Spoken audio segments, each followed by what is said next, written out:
am here in San Diego, California, getting ready to sit down with the entire cast of Top Gun Maverick in person. This ain't no Zoom. Take a look. So last night when I was watching the movie, literally my face was like, no, no, what? No, no, no. I had the same reaction. Like, what the hell, Miles? Like, how did this, my mind. Tom Cruise. Tom Cruise. Is he human? Like, what? I'm not sure. I've never really seen him eat. I've never really seen him sleep. So those are two things that are necessary, I think, to be a human being, as you say. I don't know. Might not be. I've got a bone to pick with you. Every interview has started this way, by the way. Yeah. Every interview has started. There's a scene in the movie where Glenn throws Tom Cruise out of a bar. Glenn, he's a freaking icon. He's a pop culture phenomenon. You take Cruise, you hawk him out like he's yesterday's That trash. was all improv. That was not written in the script. I just had a really bad day. And you took it out on Cruise? Yeah, I had to. No, actually, that was one that we were a little worried about. I don't know if you guys remember this, but you do not want to hurt Tom, and everybody's worried about me throwing Tom off a thing. So the stunt people were like, you know what? Just really delicately throw him off the ledge, and they're like, you know what? Don't even touch him. Just sort of like imitate like he's doing it. And so Tom gets there, and I pretend to do it, and I kind of pretend to throw him. He goes, What are you doing, man? And I was like, I'm, they didn't want me to hurt you. He's like, I fall off of buildings, man. He's like 3 steps. Now, I know that you had a fear of flying, and Tom comes to you and's like, I want to take you up in a plane. Now, are you thinking like, okay, can this guy actually fly a plane? Like, cause, he's... Oh, I never doubted that. Not for one moment that he could fly a plane. Have you seen him like drive motorcycles off ramps, off a cliff? Yeah. The thing? Okay, But so I'm flying like- a plane, that's like brushing your teeth, right? Did I dare say, I don't know? No way. You want to try and be a little bit cool if you can? Yeah.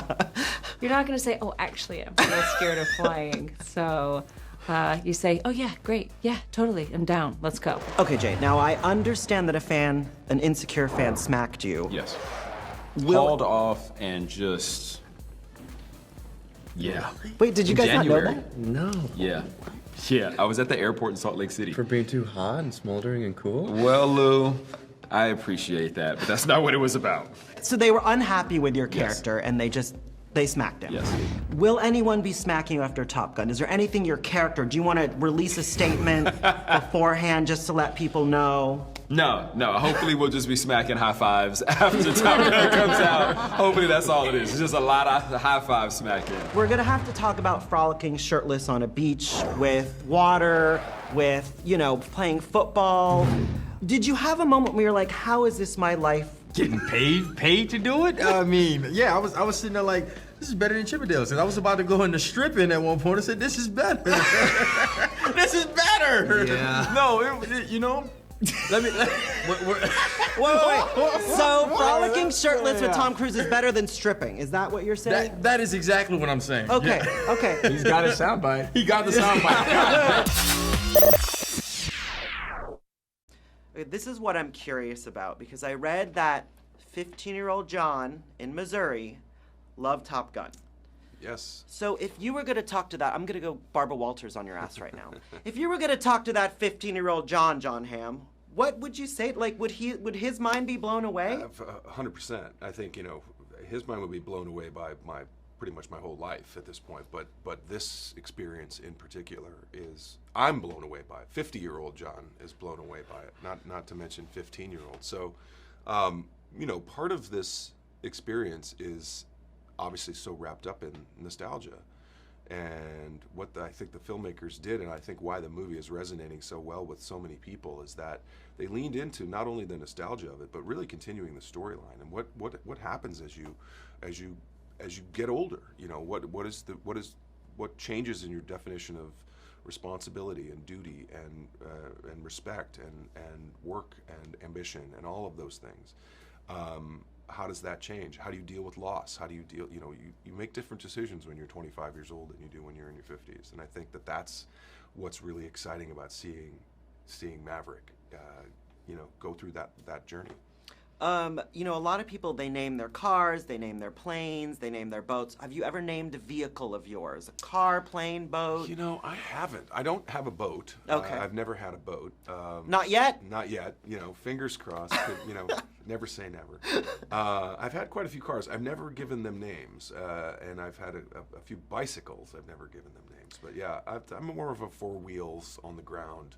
I fortunately did not have to go up in the airplanes. I was very happy that that was left to a very much younger, fitter generation than I. Can we just discuss that? Because the shit that they did on those planes, when you're there and you, obviously, you know, you don't have to go on the planes and you're watching that, are you like, I'm actually really glad, are you, or is there a part of you where you're like, I kind of want to see what that would be like? I would say it was about 90-10. Okay. Between relief and a little bit of jealousy, but the part of the visceral experience of watching the movie is seeing what you're seeing these bodies go through, which is real. I mean, they're actually in active airplanes flying off of aircraft carriers and landing and doing all of those maneuvers, and it's scary. It's viscerally engaging for sure. But it's something that all of those kids had to actually train for months and months to get their bodies into shape that they could take that stuff. So that part of it is very exciting to see. You have some contentious scenes with Tom Cruise. Now, you're an actor, you've been around this business, but he's still Tom freaking Cruise. So when you're there and you're like laying into him and you're yelling at him, are you part of like, I can't believe this is happening to me right now? You know, part of what it is you just want to elevate your performance, your game, your level to the level of this guy. And the great thing about Tom is that he wants that too. He wants you to be excellent. He's going to be excellent. He wants you to be excellent. He makes the crew want to be excellent. He wants the movie to be excellent. And excelling for him is exciting. And that enthusiasm is actually infectious, which is pretty awesome. Awesome. Congratulations, Sean. Thanks, man. This is a home slam dunk. I loved it. I was sitting out in the hallway and I was thinking about this. It like pops into my head. There's very few kind of pop culture icons. Mm-hmm.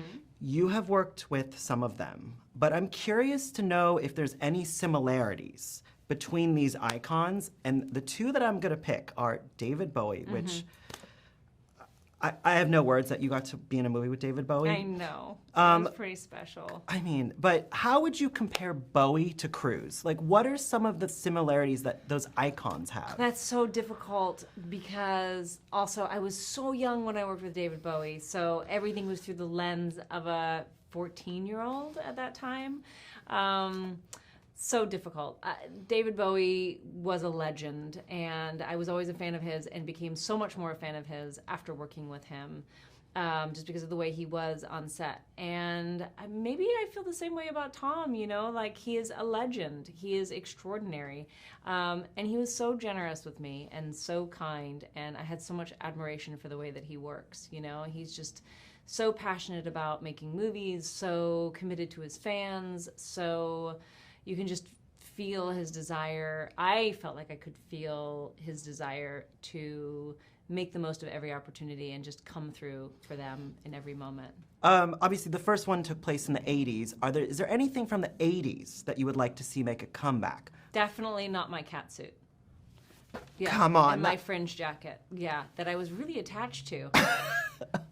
But fashion's cyclical, right? Doesn't it? Let's hope not that. Let's hope that's not cycling back anytime soon. Why do you think people crave the nostalgia factor? Obviously, we're coming out of the pandemic, and people obviously love this title. What is it about nostalgia that we love? I don't know. I mean, I'm not a psychologist, or you know, I don't really know, but it's fun, right? I mean, it's fun to sort of revisit things that have meaning for you and that are personal and trigger memories, and that's nice. That's, you know, it's a great feeling. At the same time, I feel like this movie goes someplace unexpected. I think it exceeds expectations. That's what I've been hearing from people who have seen it, and I felt that way as well. You know, just like what they're able to accomplish with the flying was so extraordinary. You know, I really applaud all of those actors who are involved in those flying sequences. Of course, Tom, but everyone else as well. It's really amazing. Congratulations. Thank you. The movie's fucking phenomenal. Thank you. Yeah, it's amazing.